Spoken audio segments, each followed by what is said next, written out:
Good afternoon and welcome to the Hindu newspaper analysis 2/12/2024. Okay, welcome to the month of December. So, author garu emantarandi, India cities, their non-communicable disease burden. So, ఇండియాలో భారతదేశంలోని సిటీలకు ఎక్కువ మంది వలస వస్తున్నారు. అక్కడ non communicable disease అంటే ఎవరికి వాళ్ళకి వాళ్ళు ఉంటున్న పరిసర ప్రాంతాలు బట్టి అక్కడ ఉన్న హైజీను ల్యాకింగ్ చాలా కొరత ఉంది. దాని నుంచి వాళ్ళకి ఒక జబ్బులు వస్తున్నాయి అన్నమాట. ఆ భారం మోస్తూ వాళ్ళు జీవనోపాధి కంటిన్యూ చేస్తున్నారు. So the non communicable disease which is becoming a burden, ఒక బరువు అయిపోతుంది, ఒక బాధ్యతలాగా. ఓకే, సో ఆథర్ గారు ఏమంటారంటే, the recent case where Bengaluru metropolitan transport corporation bus driver passed away after cardiac arrest. So మొన్న ఈ మధ్యన బెంగళూరు మెట్రోపాలిటన్ అంటే బిఎంటీసీ అంటాము, మన ఏపీఎస్ఆర్టీసీ అన్నట్టుగా మెట్రోపాలిటన్ ట్రాన్స్పోర్ట్ కార్పొరేషన్లోని బస్ డ్రైవరు గుండెపోటు వచ్చి చనిపోయారు అనమాట, ఆన్ డ్యూటీ. ఇది ఎందుకు అని డిస్కషన్స్ మొదలు పెడితే, ఓకే, ఎందుకు అని డిస్కషన్స్ మొదలుతే rising poor health outcomes in our cities.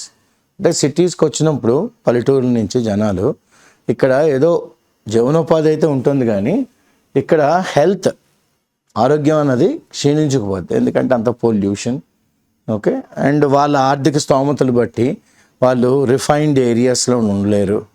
వాళ్ళు స్లమ్స్లో కానీ లేకపోతే ఇరుగ్గా ఉండే ఇళ్ళల్లో కానీ అంతా చాలా అవన్నీ are contributing to their health అన్నమాట. That's what the author is telling. So our cities are spread over pockets and layers. So మనకి పాకెట్స్ లేయర్స్గా ఉంటాయి అన్నమాట. అంటే ఇప్పుడు if you take for example steel plant అని తీసుకున్నారనుకోండి, సెక్టర్ 7 అందరూ డైరెక్టర్స్ ఉంటారు, సెక్టర్ 9 అందరూ ఆఫీసర్స్ ఉంటారు, సెక్టర్ 1, 2, 3 క్లాస్ 3 ఎంప్లాయీస్ ఉంటారు, మేనేజ్మెంట్ ట్రైనీ సెక్టర్ 2లో ఉంటారు. సో ఇలాగా ఒక్కొక్క ఏరియాకి, అంటే సెక్టర్ 2లో నుండే క్లాస్ 4 వాళ్ళు ఎలా ఉంటారంటే 6 ఉంటారనమాట. అంటే ఇటువైపు 3 కాండో. సో A1 అంటే A6 ఉంటాయి అన్నమాట. సో మనం వెళ్ళి అక్కడ అడిగితే, అదే కానీ డైరెక్టర్ సెక్టర్ 7కి వెళ్ళాం అనుకోండి, బంగ్లో 1, బంగ్లో 2, బంగ్లో 3. ఇక్కడ ఎలాగైతే 6 ఫ్యామిలీస్ ఉంటున్నారో ఇక్కడ ఒకే ఫ్యామిలీ ఉంటుంది అనమాట, విత్ ఒక పెద్ద తోట అంతాను ఆహ్లాదకరంగా కుర్చీలు అన్నీ వేసుకొని మన యార్డ్లో, ఫ్రంట్ యార్డ్లో మనం కూర్చోవచ్చు. సో అలాగా మన సిటీస్ కూడా ఏంటంటే పాకెట్స్ లేయర్స్గా ఉన్నాయి. ఈ పాకెట్లో వీళ్ళు ఉంటారు, ఆ లేయర్లో వాళ్ళు ఉంటారు. So these pockets house the marginalised. So ఇప్పుడు మనకి ఎప్పుడైనా బీచ్ రోడ్ అని తీసుకున్నారనుకోండి, దస్పల్లా లేఅవుట్, ఆ పక్కనకి వెళ్తే మళ్ళీ మీకు ఒక మార్జినలైజ్, అంటే వీళ్ళందరూ చేపలు పట్టేవాళ్ళు, బెస్త వాళ్ళు, తర్వాత ఓడబల్జాలు, బలిజా, జాలరీ వీళ్ళు ఉంటారు. ఆ లోపలికి వెళ్ళారనుకోండి, అంటే గట్టర్స్ కానీ, ఓపెన్ గటర్ సిస్టమ్ కానీ, పిగ్స్, కుక్కలు అన్నీ వాళ్ళతో పాటు సహజీవనం చేసేస్తూ ఉంటాయి అన్నమాట. అక్కడే ఆడేసుకుంటూ ఉంటారు పిల్లలు, అక్కడే తినేస్తూ ఉంటారు, అక్కడే మీకు ఈగలు వాలిపోయి ఉంటాయి, అక్కడే మీకు ఉసిరికాయలు అమ్మేస్తూ ఉంటారు. That's how they live. So why I'm telling you examples అంటే, వీళ్ళు మార్జినలైజ్డ్, అంటే సొసైటీ వీళ్ళని అడ్వాన్స్డ్ ఏరియాల్లోకి తీసుకురాలేదు, అలాగని వీళ్ళ ఆర్థిక స్తోమత ఇక్కడ ఉండడానికి పరిచయం. సో వీళ్ళు ఆ ఏరియాలోనే ఉంటారనమాట. ఓకే, సో వీళ్ళు these pockets house the most marginalised, అందరికన్నా ఓకే ఆర్థికంగా బాగా లోగా ఉన్న వాళ్ళందరూ ఈ ఏరియాలో ఉంటున్నారు. అండ్ వల్నరబుల్, వీళ్ళు ఈజీలీ ఇంజర్డ్. దేనికి? Urban citizens such as informal workers. మన ఇంట్లో పనిచేస్తున్న వాళ్ళని కానీ అడిగారు అనుకోండి, ఆయన ఎప్పుడు తాగేసి ఉంటాడు, ఈవిడ మాల్ నరిష్ట్ ఉంటుంది, ఈవిడ పిల్లలు ఏమొచ్చి ఏదో వీధి బడిలో స్కూల్లో చదువుతుంటారు, వాళ్ళకి 6వ క్లాస్ 7వ క్లాస్ వచ్చి పెళ్లి చేస్తుంటారు. క్లియర్? సో వీళ్ళకి ఏంటంటే they are easily injured, they are all informal workers. Informal workers అని ఎందుకు ఆథర్ గారు అంటున్నారంటే, వీళ్ళకి ఇన్సూరెన్స్ రాదు, హెల్త్ ఇన్సూరెన్స్ రాదు, ఎడ్యుకేషన్ లోన్స్ రావు, వీళ్ళకి అలాంటివి పథకాలు ఉంటాయని కూడా తెలియదు అనమాట. Because of lack of literacy or because they are non-locals, most of them they come and settle in towns. So such as informal workers and migrant workers. Migration అంటే వలస వచ్చేస్తారనమాట. అప్పుడప్పుడు నాకు తెలియక, అంటే మా ఇంట్లో అప్పుడు పనులు జరుగుతూ ఉంటాయి చిన్నవి, రే చాలా జాగ్రత్త చెయ్యి రే అనేసాను. సార్ నో అంటే ఇది ఆయన వచ్చి చెప్పాడు, బాబు నాకు మా ఊర్లో 7 ఎకరాలు ఉంది అని. మరి వ్యవసాయం చేసుకోవచ్చు కదా అంటే, అక్కడే డబ్బులు వస్తాయి, ఇక్కడికి ఎందుకు వస్తాను అని. So why I'm telling you is these people though they are rich but there's no what you call yield from the crop. ఆ పంటని, ఆ పొలం నుంచి వాళ్ళకి ఏమీ రాబడి ఉండదు. సో అందుకని వాళ్ళు ఏం చేస్తారు, కూలో నాలో ఏదో ఒకటి టౌన్లో చేసుకుందాం అని చెప్పి ఈ 5 ఎకరాలు అవి పెట్టేసి ఓకే వచ్చేస్తారు. పోనీ రియల్ ఎస్టేట్ డెవలప్ అయిందంటే రియల్ ఎస్టేట్ కూడా అంతేం డెవలప్ అవ్వలేదు అక్కడ. సో మైగ్రెంట్ వర్కర్స్ వీళ్ళు most vulnerable, most marginalised. Our cities run, మన సిటీస్ ఎలా ఉంటాయంటే లిటరల్లీ అండ్ ఫిగరేటివ్లీ. అంటే చూడగానే మనకు బహుళంతస్తుల మేడలు కనబడితే పక్కనే మనకి ఒక చిన్న దాన్ని ఏమంటారు కమ్మలు ఇల్లు కనబడుతుంటే తాటిరేక్ కమ్మలు, తర్వాత ఆ పక్కనే మీకు ఇవన్నీ అంటే రిచ్ పోర్ అలా కలిసి ఉంటారనమాట. సో లిటరల్లీ అండ్ ఫిగరేటివ్లీ మనం పెద్దగా చెప్పక్కర్లేదు. బహుళంతస్తుల మేడ ఉంది అంటే ఆ వెనకనే మనకు ఒక జోపడి బట్టీలో ఉంటుంది అనమాట. అందులోంచి పని పిల్లలు అందరూ ఇక్కడికి వస్తూ ఉంటారు, ఇక్కడికి వచ్చి పని చేసి మళ్ళీ అక్కడికి వెళ్తూ ఉంటారు. So literally and figurative because of మనం ఎలా బతుకుతున్నాం చూడండి. అవర్ సిటీస్ ఆర్ రన్, ఎలా పరిగెడుతున్నాయి. లిటరల్గా మనం చదివితే ఎస్ ఇలాగే వెళ్తుంది, ఫిగరేటివ్గా చూడొచ్చు మనం. ఎందుకు? Bike Born gig workers. ఈ రోజుల్లోని మనకి స్విగ్గీ, జొమాటో, ఈ డెలివరీ కిడ్స్, ర్యాపిడోలని, తర్వాత ఈ మధ్యన పోర్టర్ అని ఒకటి వచ్చింది వైజాగ్ ఈ మధ్యకాలంలో. సో గిగ్ వర్కర్స్ వీళ్ళందరూ బళ్ళు వేసుకొని తిరుగుతూ ఉంటారు. Cab and auto drivers, bus drivers and conductors, వీళ్ళందరూ ఇలా వచ్చిన వాళ్ళే migrant workers. Our city shine and are clean. రాత్రిపూట పనిచేస్తున్న ఎన్ఎంఆర్లు ఉంటారు జీవీఎంసీలో, greater Visakha, Hyderabad municipal corporation వాటిలో. The work at night. So రాత్రిపూట సిటీ అంతటిని, చెత్త అంతటిని ఏరేసి ఉదయం కల్లా స్పిక్ అండ్ స్పాన్ నీట్ కనబడుతుంది. Our city shine and are clean because of sanitation workers.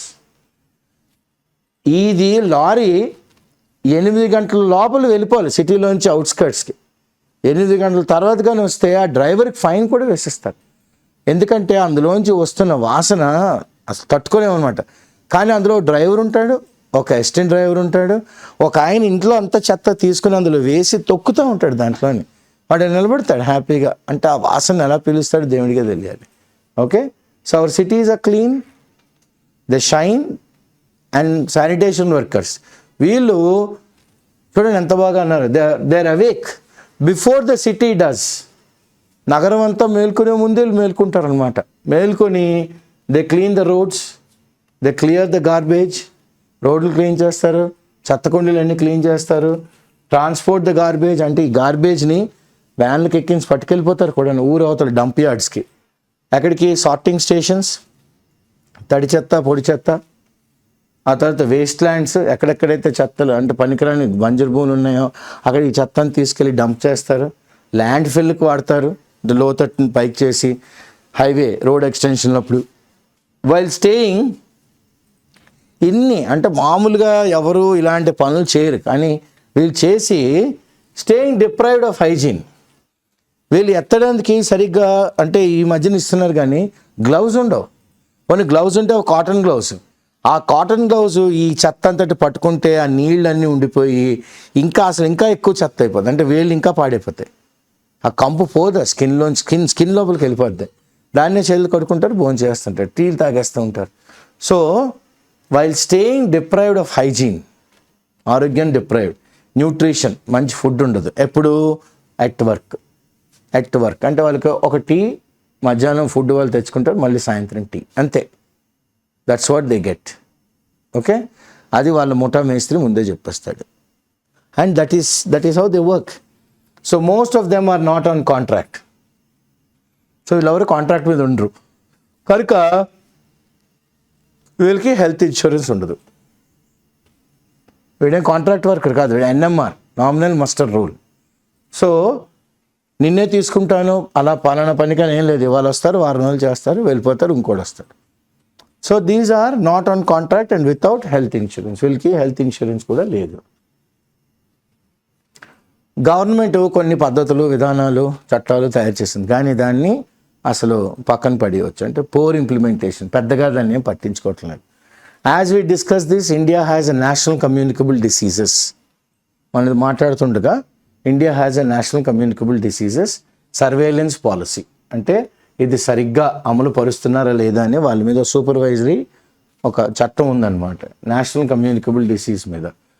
With screening అంటే వచ్చిన ప్రతి ఒక్కరికి మనం ఉద్యోగం తీసుకున్నప్పుడు స్క్రీన్ చేస్తాం, వీడికి ఏమైనా ఉందా జబ్బు, ఆరోగ్యకరంగా ఉన్నాడా అని. For NCD risk, non communicable disease risks at the community level. అంటే వాడిని ఉద్యోగం తీసుకుంటున్న ఏ ఏరియాని తీసుకొస్తాం అక్కడే మనం we will screen that person aimed at preventive and promotive pathways.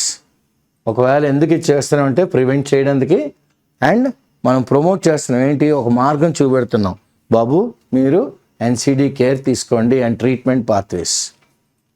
Non communicable డిసీజ్కి మీరు కేర్ జాగ్రత్త తీసుకోండి. ఒకవేళ కానీ వస్తే ఎలాంటి ప్రొసీజర్లు ఫాలో అవ్వాలి, ట్రీట్మెంట్ పాత్వేస్ ఎలా వెళ్ళాలి. Though these policies are often subscribe.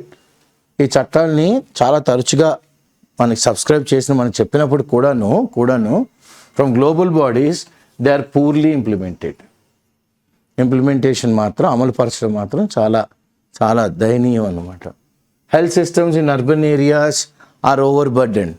ఇప్పటికే టౌన్లోని హెల్త్ సిస్టము ఈ పథకం పెట్టండి, అది అమలుపరచండి, ఇవన్నీ వాళ్ళకి ఒక భారం అయిపోయింది అనమాట. ముక్కలు అయిపోయింది అండ్ విరిగిపోయింది టోటల్గా. System is broken which is a function of poor urban design. ఇదంతా ఎందుకు జరుగుతుందంటే అర్బన్ డిజైన్ చాలా దయనీయంగా ఉంది అండ్ ర్యాపిడ్ అర్బనైజేషన్. అంటే ఇప్పుడు ఇక్కడ మాడుతున్నాము ఎండాడ అవతల somewhere near Anandapuram there is an apartment that is being constructed. ఫ్యూచర్లో పెరుగుతుంది అని ఆస్తో ఇప్పుడు కట్టేస్తారు. Rapid urbanisation is happening with over half of the world's population living in urban areas. ప్రపంచంలో 700 కోట్లు ఉంటే 350 కోట్ల పైన జనాలు అర్బన్ ఏరియాస్లోనే బతికేస్తున్నారు. This figure is projected to reach 70%. ఇప్పుడు మోర్ దెన్ హాఫ్ అంటే 55-60 అనుకోండి. 2050 అంటే ఇంకొక 26 ఏళ్ళలోని 70% మంది టౌన్లోనే బతికేస్తారు. So India's work force is characterised by significant inter state migration. భారతదేశం అనగానే ఛత్తీస్గఢ్ వాళ్ళు వైజాగ్ వస్తారు, ఒరిస్సా వాళ్ళు వైజాగ్ వస్తారు, వైజాగ్ వాళ్ళు హైదరాబాద్ వెళ్తారు, హైదరాబాద్ బెంగళూరు వెళ్తారు, బెంగళూరు వాళ్ళు బాంబే వెళ్తారు, బాంబే వాళ్ళు ఢిల్లీ వెళ్తారు, ఇలా తిరుగుతూనే ఉంటారు. So India's work force is characterised by significant inter state migration with approximately ఎంతమంది చూడండి ఆథర్ గారు, 4,10,00,000 మంది. 410 lakhs అంటే 4 crores 10 lakhs people moving between states. రాష్ట్రాల మధ్యన తిరుగుతూ ఉంటారు. 2011లో అంటే 13 ఏళ్ళ తర్వాత ఎంత పెరిగి ఉంటుందో ఆలోచించండి. This dynamic process constituting nearly 29%. ఇది స్టాటిక్ కాదు, వెరీ డైనమిక్ అనమాట ఈ ప్రాసెస్ చాలా పరిగెడుతుంది. సో ఇది కాన్స్టిట్యూట్ అంటే మొత్తంగా ఎంత ఉందంటే nearly 29% of the total migration rate. పూర్తి మైగ్రేషన్ రేట్లో ఇదే 29%. పీరియాడిక్ లేబర్ ఫోర్స్ సర్వే, ఇదే survey periodic labour force survey 2021. ఇది ఏంటి హైలైట్ చేస్తుంది, the fluidity of the labour market. అంటే లేబర్ మార్కెట్ స్టాటిక్గా ఉండదు, అలా ఫ్లూయిడ్గా. సార్ ఇక్కడ 20 మంది వర్కర్లు కావాలి, తెస్తాం, అక్కడ 60 కావాలి, పంపిద్దాం. So you always have influx of the fluid labour market. Notably చెప్పుకోదగ్గ ఏంటంటే substantial portion of the urban population, వీళ్ళందరూ ఎక్కడుంటారు, సిటీల్లోనే ఉంటారు, కానీ ఆ పాష్ ఏరియాలో ఉండరు. ఒక వేర్ దే కెన్ అఫోర్డ్, వాళ్ళ డబ్బులకు తగ్గట్టుగా. నాకు వస్తున్న శాలరీ 30,000 అండి, నేను ఒక 7,000 8,000 రెంట్కి ఇవ్వగలను, నేను ఇలాంటి ఏరియాలో చూస్తున్నాను. సో అలాంటి ఏరియాలో వెళ్తారనమాట. So that's what is telling of the urban population. ఇది ఎస్టిమేటెడ్ ఎంత, 49%. UN హ్యాబిటాట్ వరల్డ్ బ్యాంక్ 2022లో చెప్పిందనమాట. వీళ్ళు ఎక్కడుంటారు చూడండి, లివ్ ఇన్ స్లమ్స్. ఫస్ట్ ఈ గుడిసెలు స్లమ్ ఏరియాలో ఉంటారు. తర్వాత ఫర్దర్ హైలైటింగ్ ద కాంప్లెక్స్, ఇక్కడ socio economic landscape of India cities. ఆర్థికంగా సామాజికంగా సిటీ ల్యాండ్స్కేప్ చూస్తే బాంబేలోని ఎయిర్పోర్ట్ దగ్గరే ధారావి అని బిగ్గెస్ట్ బిగ్గెస్ట్ అనమాట slum area. Biggest slum area is in Dharavi. Okay, in Bombay, very close to the airport. So మన ఫ్లైట్లో దిగుతుంటే మనకు తెలుస్తూ ఉంటాయి, అన్ని రేకులు అన్నీ కనబడుతూ ఉంటాయి అనమాట. ఓ ధారావి వచ్చిందంటే బాంబే ఎయిర్పోర్ట్ వచ్చింది. ధారావిని దాటి మన ఎయిర్పోర్ట్ కూడా వెళ్ళాలి. అంత అంత ల్యాండ్స్కేప్ ఆఫ్ ఇండియా. ఒక సైడ్ నుంచి ఎయిర్పోర్ట్ అంటే హై ఫ్లయింగ్ పీపుల్ అందరూ ఉంటారు, ఒక సైడ్ వచ్చి ఇటువైపు the slum areas also co existing. That's the landscape of India. So next ఏమంటారు ఆథర్ గారు, the health burden in urban India. అంటే ఆరోగ్యం అనేది ఒక పెద్ద బరువు బాధ్యత ఎక్కడ, సిటీల్లో, అర్బన్ ఇండియాలో. సో ఆథర్ గారు ఏమంటారంటే, పూర్ అర్బన్ కమ్యూనిటీస్ ఫేస్ ఎ triple health. Okay, poor urban communities అంటే మనం ఉంటున్న సమాజం అర్బన్ ఏరియాస్లోని 3 హెల్త్ బరువు బాధ్యతలు. ఒక్కటి ఏంటంటే, ఫస్ట్ మనం వర్క్ చేసిన ఎన్వైరన్మెంట్ చాలా dangerous, hazardous work environments, dangerous. Limited health access, అందరికీ ఆరోగ్యానికి యాక్సెస్ లేదు, limited health care access. And financial vulnerability during health crisis. ఒక్క ఆరోగ్య విపత్తు ఏమైనా వచ్చింది అంటే వాడు ఆ సంవత్సరం 2 సంవత్సరాలు దాచుకున్న డబ్బులన్నీ శాంతం లాగేస్తారు, ఇంకా పూర్తిగా లాగేస్తారు అనమాట. Financial vulnerability during health crisis అనమాట. During health crisis they are worsened, exacerbated అంటే worsened by social and economic marginalisation. సామాజికంగా ఆర్థికంగా వీళ్ళు మార్జినలైజ్ కమ్యూనిటీ. అంటే white ration card, below poverty line, economic weaker section, తర్వాత మీకు బాంబే గృహాలు. ఇంకా వీళ్ళైతే I don't know how they are surviving. And social economic margin society వాళ్ళని చాలా పక్కన పడేసింది. As for national data, India అంతా డేటా తీసుకుంటే హెల్త్ ఇండికేటర్స్లోని NFHS డేటా ఏం చెప్తుందంటే, డిక్లైన్ అంటే పీపుల్ ఈ మధ్యకాలంలోని టొబాకో అంటే చుట్టలు కానీ సిగరెట్లు కానీ కాల్చడం, అండ్ ఆల్కహాల్ అంటే ప్రభుత్వ సారాయి దుకాణాలు అంటాం కదా, మందు అంటే ఆరోగ్యకరమైన మందు కాదు, మందుకు బానిసలు అయిపోయారు అనమాట. ఓకే, సో ఆల్కహాల్ కన్జంప్షను తగ్గింది. ఓకే, 2005-6 నుంచి 2019-21 చూసుకుంటే జనాలు చుట్టలు కాల్చడం లేదా సిగరెట్లు కాల్చడం అండ్ సారా పుచ్చుకోవడం అన్నది తగ్గిందనమాట. ఓకే, NFHS 3 and 5 ప్రకారం. ఇది చాలా అలార్మింగ్, అంటే చాలా అనిపిస్తుంది. ఎందుకంటే దీన్ని పక్కన పెట్టి కాంట్రాస్ట్గా చదివితే సిగరెట్లు ఆల్కహాల్ తగ్గిపోయింది. ఓకే, కాంట్రాస్ట్గా ఏం పెరిగిందంటే హైపర్ టెన్షన్ పెరిగిపోయింది జనాల్లో, బీపీలు, డయాబెటీస్ అంటే మనం మధుమేహం అంటాం కదా, షుగర్ అనమాట, ఒబెసిటీ, లావ్ అయిపోతున్నారు జనాలు. ఇది 4 and 5 ప్రకారం, NFHS 4 and 5 ప్రకారం ఇది జరుగుతుంది. సో సిమ్టమాటికల్లీ అంటే సిమ్టమ్స్ చూసుకుంటే మనం NCD non communicable diseases are silent. Okay, పెద్దగా మనకి బయటికి కనబడవు కానీ చాలా సైలెంట్గా లోపల మనిషిని చంపేస్తుంటాయి. ఇది ఎలా తెలుస్తుంది అంటే మనకి నెసెసిటేటింగ్ రెగ్యులర్ స్క్రీనింగ్. మనం రెగ్యులర్గా 6 నెలలకు ఒకసారి ఆరోగ్యాన్ని వెళ్ళి చెక్ చేయించుకోవాలి. Which needs to sit with in a robust health promotion. ఇది ఎలా ఉండాలండి మనకు అసలు ఒక చాలా strong health promotion central government చేయాలి. And referral system. మనకు పల్లెటూరులో కానీ ఏమన్నా ఈ స్క్రీనింగ్లోని వీడికి జబ్బు ఉంది అని తెలిసిందనుకోండి, తెలియగానే ఏం చేయాలి, వాడిని వెంటనే మనం రిఫర్ చేయాలి. అంటే connecting patients with health resources. It's a marketing strategy for business to reward customers for recommending their products. So మనం ఇక్కడ ఆరోగ్యపరంగా తీసుకుందాం. Process for connecting patients with health resources. Health రిసోర్సెస్తోనే పేషెంట్స్ని మనం కనెక్ట్ చేయాలి. The lack of understanding of the need for screening. అంటే చాలామంది నాకేరా ఆరోగ్యం బాగానే ఉంది నేను ఎందుకు స్క్రీనింగ్కి వెళ్ళడం అనే వాళ్ళు చాలామంది ఉంటారు. Okay, the need for screening, early detection. ముందుగానే లోపల ఏమైనా బాడీలో జబ్బులు ఉంటే ముందుగానే తెలిస్తే అది మనల్ని తినేయకుండా మనం ఇంకా జాగ్రత్తలు పడవచ్చు. Okay, and preventive. Okay, prevention is better than cure అంటారు కదా, ప్రివెంటివ్ మార్గాల్లో వెళ్ళొచ్చు మనం ఫర్ నాన్ కమ్యూనికబుల్ డిసీజెస్. ఇది create catastrophic great sudden disaster. ఇది ఏం చేస్తుంది, ల్యాక్ ఆఫ్ అండర్స్టాండింగ్. ఇది తెలియకపోవడం వల్ల మనకి చాలా విపరీతాలు ఎక్కువ చేసేస్తాయి. Great sudden disaster, catastrophic out of pocket expenditure. అంటే మనకి ఇన్సూరెన్స్లో ఏం లేవనుకోండి, జోబులో డబ్బులు తీస్తూనే ఉంటాం, అవుట్ ఆఫ్ పాకెట్ ఎక్స్పెండిచర్. అది ఏమవుద్ది, అలాగా దాచుకున్న డబ్బులన్నీ ఖర్చు అయిపోతే in turn jeopardising, putting us in danger financial stability. మన ఆర్థికంగా మనల్ని కకావికలం చేసేస్తుంది. And impacting the overall livelihood. దీనివల్ల అందరి జీవనోపాధి, విధి విధానాలు, ఇంట్లో బతకడం అన్నీ మారిపోతాయి. అండ్ లైఫ్ ట్రజెక్టరీ, జీవితం అన్నది ఇలా పాతలో వెళ్తుంది అనుకోండి, అంత ముక్కలుగా వెళ్తుంటుంది.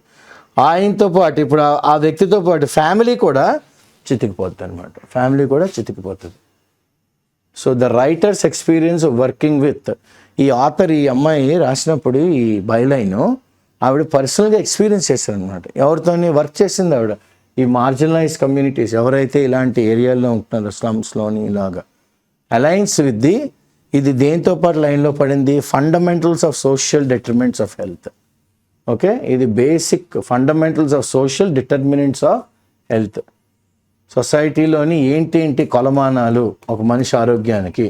ఓకే, విచ్ టై ఇది దేంతో పాటు డిటర్మినెంట్స్ ఏంటంటే, ఫస్ట్ వర్క్ ప్లేస్, ఎలాంటి ఏరియాలో పనిచేస్తున్నావు, నీ పని ఏంటి, వర్క్ ఏంటి, నువ్వు ఎలాంటి ఏరియాలో ఉంటున్నావు, హౌసింగ్ ఎక్కడ, నీ చుట్టుపక్కల ఉన్న కమ్యూనిటీ ఎలా ఉంటుంది, నీట్గా ఉంటుందా, చెత్తగా ఉంటుందా, ఫ్యామిలీ కనెక్షన్స్ ఎలాగున్నాయి, నీకు ఫ్యామిలీతో పాటు బాగుందా లేదా, లేకపోతే ఏంటి హైపర్ టెన్షన్, డయాబెటీస్, ఇవే కారణాలు.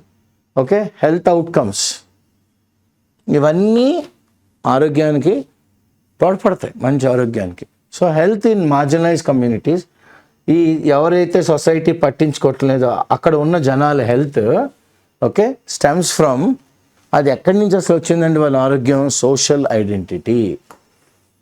అంటే సొసైటీలో నువ్వేంటి అని అడుగుతారు, వాట్ యు వర్క్ యాస్ అంటే, oh well I'm so and so అన్నారనుకోండి, oh okay. Yeah, so if you invite everybody to a party, doctors గ్రూప్లో ఉంటారు, సర్జన్ గ్రూప్స్లో ఉంటారు, నర్సెస్ గ్రూప్లో ఉంటారు, తోటి గ్రూప్లో ఉంటారు, క్లర్క్ వైపు ఉంటారు, యూ హ్యావ్ లే సెక్రటరీ గ్రూప్లో ఉంటారు. ఎవరికి వాళ్ళు, ఫార్మా డిస్ట్రిబ్యూటర్ దగ్గర కూర్చుంటారు, మెడికల్ రిప్రజెంటేటివ్స్ వాళ్ళు కూర్చుంటారు, పెళ్ళికి వస్తారు అందరు. ఓ డాక్టర్ గారు ఇన్విటేషన్ ఇస్తే, ఓహో వీళ్ళందరితో వాళ్ళు వచ్చి మనల్ని పలకరిస్తూ ఉంటారు, నమస్కారం అండి, ఎలా ఉన్నారండి, ఓ మీ ఫార్మా కంపెనీ ప్రొడక్ట్స్ చేస్తుందా.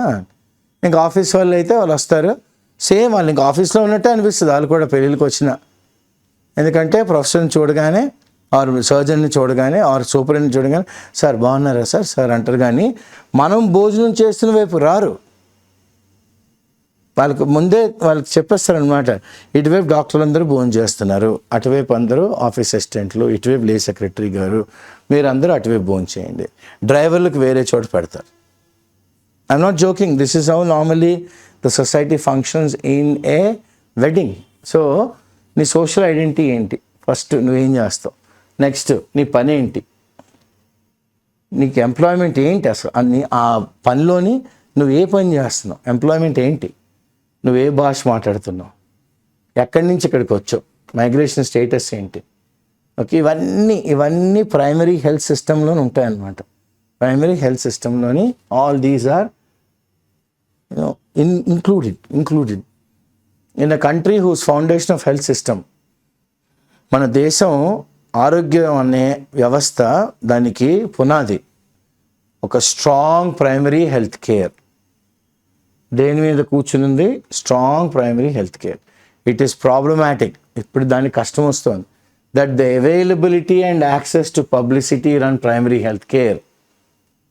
ఓకే, ద అవైలబిలిటీ అంటే అందరికీ అందుబాటులోనే, అందరికీ అందేటట్టు. పబ్లిక్లీ రన్ అంటే గవర్నమెంటే రన్ చేస్తున్నా ఏంటంటారు, ఆరోగ్యం అనేది కేర్ అనమాట. అది ఎలాగుంది, ఎక్స్ట్రీమ్లీ బ్యాడ్, షాకింగ్, అబిస్మల్ అనమాట. Okay, shocking, abysmally poor. ఎక్కడ, మన టౌన్లలో ఉండి అంటే ఆర్థికంగా తక్కువ డబ్బులు చేసుకుంటున్న వాళ్ళ విషయం అయితే అసలు పట్టించుకోకలేదు, చాలా దయనీయంగా ఉంది. Public health systems are by design, అసలు పిహెచ్ఎస్లు ఎందుకు పెట్టారు అంటే, ఎందుకు డిజైన్ చేశారు? అందరికీ అందుబాటులో ఉండాలి. అండ్ మోస్ట్ స్పెసిఫికల్లీ ఎవరికి? ప్రప్రథమంగా, అందులోనూ మరీ ముఖ్యంగా to the lowest 40% of population, ఆ 40% పాపులేషన్ ఏదైతే ఉందో దానికోసం. The idea of universal health coverage, అంటే అందరికీ ఆరోగ్యం అనేది కవరేజ్లో ఉండాలి, ఇక్కడ ఫెయిల్ అయిపోయింది. Preventing out of pocket expenditure fails. Out of pocket expenditure, మన డబ్బులు మనమే తీయడం అన్నది ఆపేద్దాం అంటే ప్రివెంట్ చేయలేకపోయాం, అది ఫెయిల్ అయిపోయింది. అండ్ ఆర్ అర్బన్ మార్జినల్స్, ఎవరైతే మళ్ళీ పల్లెటూరుకి వెళ్లకుండా టౌన్లోనే ఉండిపోదాం అనుకుంటున్నారు, వాళ్ళు ఏమైంది? Are laden with poor health outcomes. Carrying or holding a lot of something, being heavily loaded అనమాట. Laden, they are heavily loaded దేంట్లోని? విత్ పూర్ హెల్త్, ఆరోగ్యం బాగుండదు, అవుట్కమ్స్. ఎందుకు? ఫర్ మెనీ, చాలామందికి అయితే జనరేషన్స్ ఆన్, అంటే తాతయ్యకి, నాన్నకి, కొడుక్కి ఇలాగ ఇంకా జనరేషన్స్ ఆన్ ఆరోగ్యం బాగుండదు.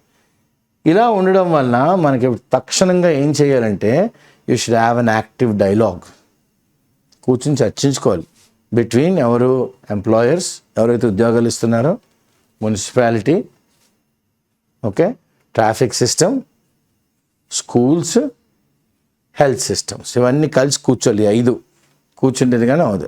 యాజ్ ఇంటర్ కనెక్టెడ్ సిస్టమ్స్, ఇవన్నీ ఒకటికొకటి 1+1+1+ అలా వెళ్తూ ఉంటాయి. దేర్ ఈజ్ అ నీడ్, ఇవన్నీ ఇంటర్ కనెక్టెడ్ కాబట్టి ఇప్పుడు అవసరం ఉంది టు క్రియేట్ సొల్యూషన్స్. మనం ఒక ప్రాబ్లంకి ఒక ఆన్సర్ మనం క్రియేట్ చేయాలి. ఎవరితో పాటు కూర్చుని? సమాజంతో పాటే కూర్చుని, with the community and for the community. అక్కడ ఉన్న వాళ్ళతోనే కూర్చుని మాట్లాడి వాళ్ళ కోసం మనం ఏంటంటే ఇంప్లిమెంట్ చేయాలి అన్నది కూడా మనమే డిస్కస్ చేసుకోవాలి. ట్రాపింగ్ టెక్నాలజీ, ఇప్పుడు ఏమంటారు ఆథర్ గారు? In this age of digital technology and ease of tech based monitoring. So digital technology వచ్చింది, టెక్ బేస్డ్గా మనం సూపర్వైజ్ చేసుకోవచ్చు, చాలా ఈజీ అయిపోయింది. మనం ఏం తీసుకురావచ్చు? Real time monitoring of parameters. We can bring real time monitoring, అంటే సూపర్విజన్ ఆఫ్ పారామీటర్స్, ఏవి కొలమానాలు ఆన్ ద లైన్స్ ఆఫ్ ఏది ప్రప్రథమంగా దేని గురించి మాట్లాడుతున్నాం మనం? We are talking about health in our hands, మీ ఆరోగ్యం మీ చేతుల్లో. For those who have hyper tension, BP and diabetes, మధుమేహం అన్నది. Screening as a methodology. So first ఏం చేయాలండి? మనం వీళ్ళకి స్క్రీనింగ్కి వీళ్ళని తీసుకురావాలి. ఇదొక పెద్ద ప్రక్రియ. ఇది ఒక 2-fold అడ్వాంటేజ్, 2 అడ్వాంటేజ్లు ఏంటంటే, ఒకటి, it gives us evidence from the population level. మనకి ఏమిస్తుంది? ఫస్ట్ అండ్ ఫార్మోస్ట్ మన పాపులేషన్ లెవెల్లోని it is telling us, population లెవెల్లోనే మనకి ఎవిడెన్స్ ఇస్తాను. ఏమని? దేనికి వాడుకోవచ్చు మనం ఇది? ఎపిడెమియోలాజికల్, అంటే the study of the distribution of diseases and health conditions in a population and how that knowledge can be applied to control health problems. So మనకి ఎవిడెన్స్ ఇస్తుంది దేనికి? పాపులేషన్ లెవెల్లో. దీన్ని ఎక్కడ వాడుకోవచ్చు? ఎపిడెమియోలాజికల్, ఎపిడమిక్ అంటాం కదా, ఎపిడెమియోలాజికల్, లాగా కంటేజియస్ అవ్వకుండా ఈ మోడలింగ్లోని and public health planning. Public health ప్లానింగ్లో కూడా మనం చూసుకోవచ్చు అన్నమాట. Right. On the other hand, this creates awareness at individual and community level. ఒకవైపు చూస్తే ఇండివిజువల్, ప్రతి ఒక్కడికి వాళ్ళు ఉంటున్న సమాజంలో కూడా ఆరోగ్యం మీద, ఆరోగ్యం వలన వచ్చే రిస్కుల మీద ఒక అవగాహన పెరుగుతుంది. It makes room for implementation of community based. ఇది మనకి కొత్తగా ఒక అవకాశం ఇస్తుంది. కమ్యూనిటీ బేస్డ్ అంటే మనం ఉంటున్న సొసైటీలోని ఏంటి క్రియేటెడ్ హెల్త్ ప్రమోషన్, మనకు మనమే ఆరోగ్యాన్ని ముందుకు ఎలా తీసుకెళ్ళాలి. మంచి ఆరోగ్యం అందరిలోని. అండ్ ఆరోగ్యం గురించి ఎడ్యుకేషన్ యాక్టివిటీస్, ఎడ్యుకేషన్ యాక్టివిటీస్ స్కూళ్ళల్లోని వాటిలో ఎలా ప్రమోట్ చేయాలి, విచ్ ఆర్ సస్టైనబుల్, ఇవాళ రేపు కాదు అలా మెయింటైన్ చేసుకెళ్ళచ్చు. అండ్ ఇంటర్న్ ఇది కానీ వస్తే they burden the health systems. ఇప్పుడు ఇది కానీ వస్తే ఏమవుద్ది? హెల్త్ సిస్టమ్కి ఇంకో బరువు బాధ్యత పెరుగుతుంది. This also creates an awareness. ఇది కానీ పెడితే ఇంకా అందరికి అవగాహన పెరుగుతుంది for pathways to health care. ఈ మార్గంలో వెళ్తే మన ఆరోగ్యం బాగుంటుంది. రిఫరల్కి knowledge on social protection schemes, సొసైటీలో మనల్ని ఏ స్కీములు ప్రొటెక్ట్ చేస్తే ఆరోగ్యం బాగాలేకపోతే, to limit out of pocket expenditure, దేని ఆపుదామని అవుట్ ఆఫ్ పాకెట్ ఎక్స్పెండిచర్ని ఆపాలి. So this is the time for state level action. Okay, ఇప్పుడు స్టేట్ లెవెల్ యాక్షన్ ప్లాన్ దేనికి? Non communicable disease health care. ఇది దేని మీద ఎక్కువ ఎంఫసిస్ ఇవ్వాలంటే on the access to primary health care. Primary health care ఎవరికి ఇవ్వాలి? ప్రైమరీ హెల్త్ మార్జినలైజ్డ్ ఏ communities అయితే మనం పట్టించుకోవట్లేదు, and poor urban neighbourhoods. Urban ఏరియాలోనే ఉంటారు వాళ్ళు, కానీ అక్కడ ఆర్థికంగా అంత బాలే, సామాజికంగా అంత బాలే, society and economical they're poor. అటువంటి పరిసరాల్లో నేబర్హుడ్స్లో మైగ్రెంట్స్, ఎక్కడి నుంచి వలస వచ్చిన వాళ్ళు, ఇన్ఫార్మల్ వర్క్ ఫోర్స్ అంటే వీళ్ళు they not on contract basis, people living in informal settlement, షెడ్యూల్లోని వాటిలోని అపార్ట్మెంట్స్ కడుతున్నప్పుడు ఉంటారు చూడండి వాళ్ళు. We need to join and అందరం కలిసి ముందుకు రావాలి. ఎందుకు? అర్బన్ లోకల్ బాడీస్లోని. ఓకే, ఎవరితోని? అర్బన్ లోకల్ బాడీస్లో చేయికి చేయి కలపాలి, ద సిటీ అడ్మినిస్ట్రేషన్తో కలపాలి, హెల్త్ డిపార్ట్మెంట్స్లో చేయి కలపాలి, కమ్యూనిటీ బేస్డ్ ఆర్గనైజేషన్స్తో చేయి కలపాలి, ఎక్స్పర్ట్స్ నిపుణులతో, థింక్ ట్యాంక్స్ ఎవరైతే ఆలోచిస్తారో ఇలా చేస్తే బాగుంటుంది అలా చేస్తే బాగుంటుందని, discuss ideas to create healthy cities for all. వీళ్ళందరితో పాటు ఎందుకు సమిష్టిగా కనెక్ట్ చేసి కూర్చోవాలి? మనందరం కలిసి ఒక హెల్దీ సిటీని అందరి కోసం మనం క్రియేట్ చేయాలి.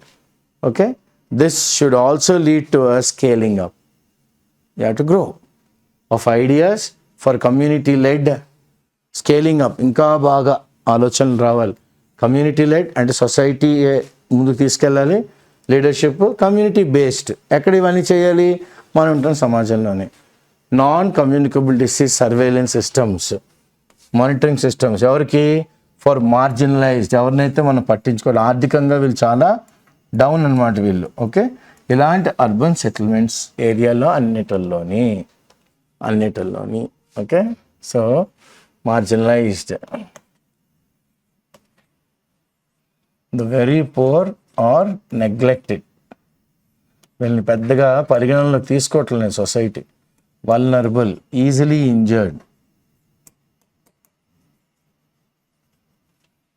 Figuratively it's metaphor,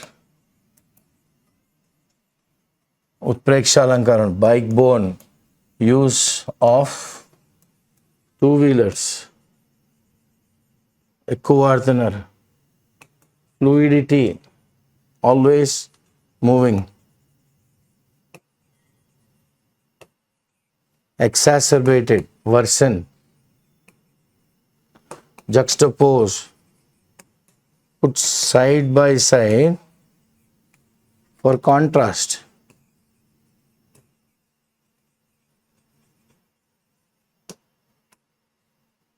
Referral, okay, to promote, jeopardize, danger, danger, trajectory, path,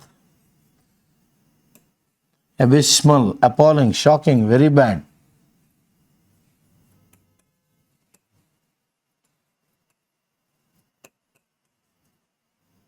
చాలా దయనీయమైన, లేడెన్ విత్, ఫుల్ ఆఫ్, ఇది మంచి వర్డ్ ఏమన్నారు ఆథర్ గారు? It is laden with all these kind of carrying or holding a lot of something. Okay, carrying or holding.